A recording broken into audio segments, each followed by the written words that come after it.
पुष्पाञ्जलिं निवेदयामि। ॐ ओखधेः प्रतिमोदध्मापवते।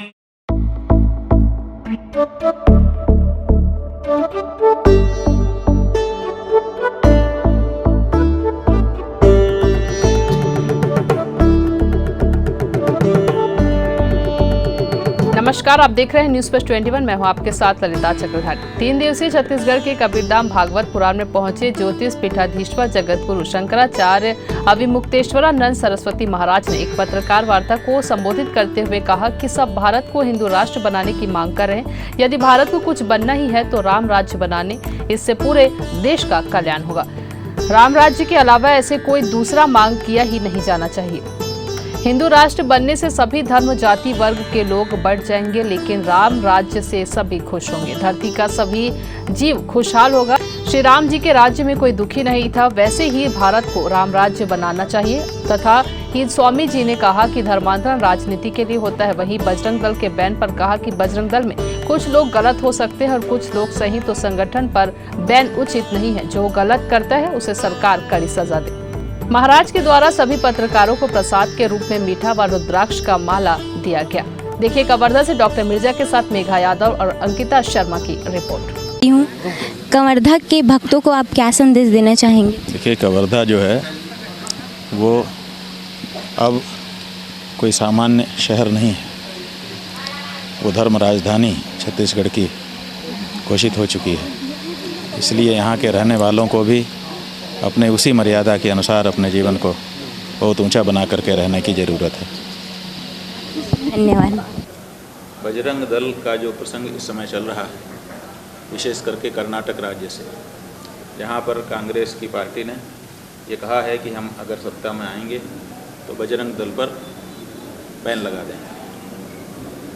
जो दूसरी पार्टी है भारतीय जनता पार्टी, वो कह रही है कि ये गलत बात है, ऐसा आपको नहीं बोलना चाहिए, नहीं करना चाहिए, वो विरोध कर रहे हैं। इसी संदर्भ में जब हमसे भिलाई में पत्रकार बंधुओं ने पूछा तो हमने ये कहा कि कोई भी संस्था या व्यक्ति पूरी तरह से दोष वाला नहीं होता और पूरी तरह से निर्दोष भी नहीं। हम और आप सामान्य लोग ये अच्छाई और बुराई के मिले जुले रूप हैं। हम में कुछ गुण हैं, कुछ अवगुण हैं, और गुण अवगुण मिला करके चलता है। जहाँ गुण ज़्यादा होता है उसको गुणी कहते हैं, जहाँ अवगुण ज़्यादा होता है उसको अवगुणी कहते हैं। तो कोई संस्था जैसे व्यक्ति होता है वैसे ही संस्था भी होती है। अपने सदस्यों के द्वारा किए जा रहे आचरण के आधार पर उसका आकलन होता है।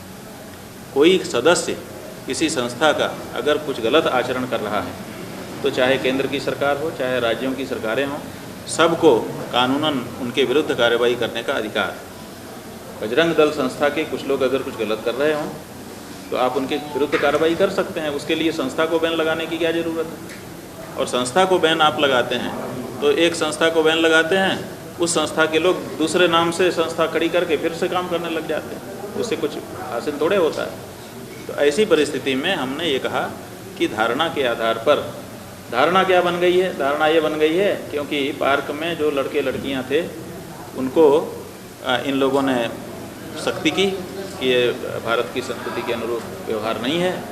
वही उनकी वो क्या कहते हैं, छवि बन गई, इमेज बन गई।